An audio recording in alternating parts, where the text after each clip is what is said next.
Good morning, Dr. Shannon, fellow classmates, and my children, Tabitha, Hello. Rebecca, Hello. and Levi. Hello. I'm Judy Campbell, and I would like to welcome you to this morning's briefing. In this morning's briefing, we have 2 points that we will cover as we look at the core leadership styles of Coach Yost and Coach Boone as it is depicted in the movie Remember the Titans. I have a treat for you this morning. This is a photograph of the real Coach Yost, the real Coach Boone, and the real T.C. Williams High School. As we move along in this briefing, we will look at a couple of incidents of followership response to the leadership they are receiving. We will look at the organizational environment that these two leaders were functioning in, and we will definitely look at the end results achieved by this dynamic team of leaders. So with that, let's get started with point number 1, Coach Yost. I classify him as a servant leader for 2 reasons. One is simply because of who he is, his natural style, what he brings to the table in his own personality and his personalized way of interacting with his team. I saw in him kindness, for example, when he went to comfort and encourage players that Coach Boone had rather harshly reprimanded. I see him as a father figure to this team because he says of himself that these players are almost like his children. I see that he loves this team and he's willing to sacrifice for this team and he's willing to put their needs above his own. To me, what he naturally brings to the table by itself speaks of a servant's heart. But the second reason I classify him as a servant leader is because Dr. Klein, in his text on servant leadership, gives us 5 characteristics of a servant leader, and I see most, if not all, of these characteristics in Coach Yost.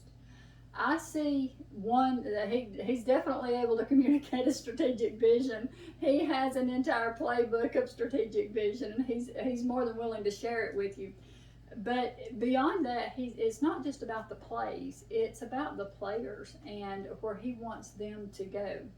He's able to engage in empathetic listening. You can see that even when he sits down to listen to his 9-year-old daughter and he really listens to her heart. You see that even when Boone shows up on his doorstep. As far as Coach Yost was concerned, he was listening to the enemy, but he still did it. Another one of the 5 characteristics that I see in Coach Yost is his willingness to implement change. When Coach Boone showed up on his doorstep and he was just told you've got to include him, he was willing to do so. He was willing to make him a functioning member of that team.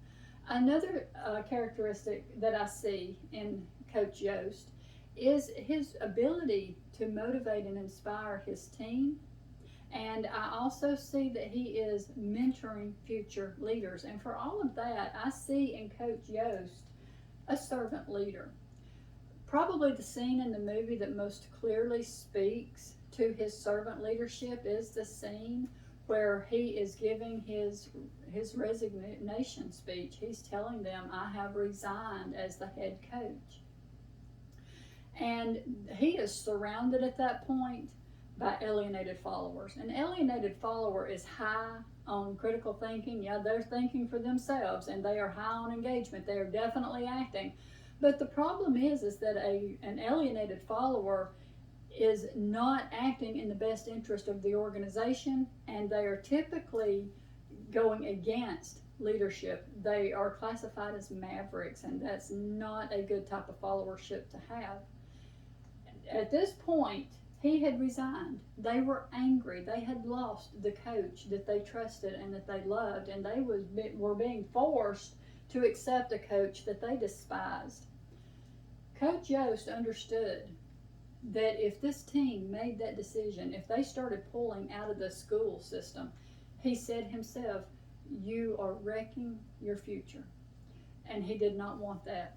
So in spite of the fact he had made a decision that was in his best interest when he decided to resign, he reversed that decision and instead made a decision that went against what he personally wanted because it was in the best interest of the team that he was leading. That is absolute servant leadership. And probably the next scene that tells me that these alienated followers were at least willing to follow him was a chilling and moving scene where he leads this group of alienated athletes into the gym to present them to the new head coach, Coach Boone. Which brings me to point number 2, the core leadership style of Coach Boone. A lot of people, I understand, would classify Coach Boone as an authoritarian, and I just don't see that about him. Whenever I look at him and his leadership style, I see in him a transformational leader.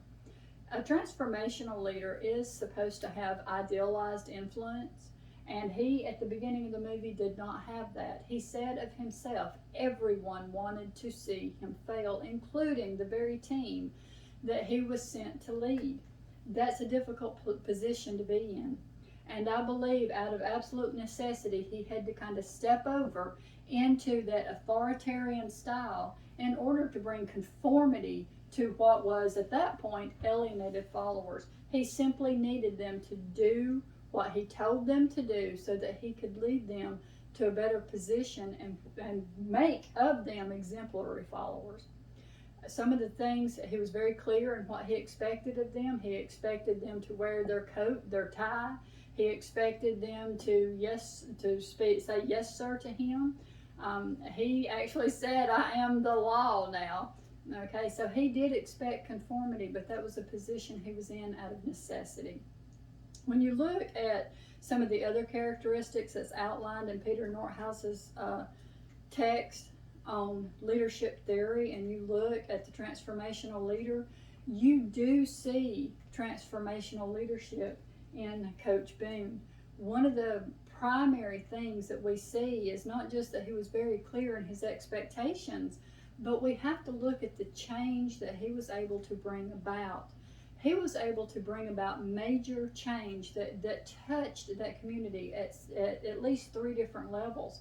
It started at the level of those players, and he had to first teach them to stand in brotherhood and in love and trust, and they were able to bring that spirit back to the school, and it began to affect the environment in the school, because the environment at the beginning of the movie was not brotherly love. It was bigotry, it was hatred, it was prejudice, and it was violence. And as the school began to experience that major change, that major transformation, it spread then into the outer community. That is some major transformational change that was brought about by him. Yes, in the beginning of the movie, he did use an authoritarian style rather than idealized influence, but that was out of sheer necessity. Coach Boone had a vision for this team, and he had a vision for this community, and Dr. Day said of him at the beginning of the movie that he was a race man. So changing that atmosphere of hatred was one of his goals.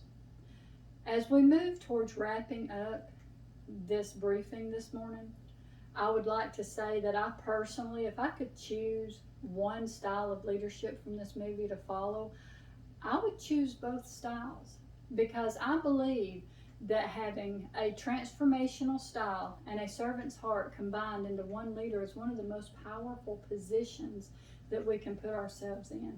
And I think as future leaders that it is very important that we consider what we are going to bring to the table as leaders, and what type of impact we want to have on our followers, and what type of follower response we want to get. The type of response that they got, I'm going to read for you a quote that comes from the movie. It was an end quote, and it's one of the most powerful statements of what these two were able to achieve when they combined leadership styles. It is said, people say that it can't work, black and white. Well, here we make it work every day. We have our disagreements, of course, but before we reach for hate, always remember the Titans. The change that this team brought about was major, and it was meaningful, and it was long lasting. And that is transformational leadership. Dr. Shannon, fellow classmates, and my children, thank you for your time this morning. That concludes this morning's briefing. Have a beautiful day.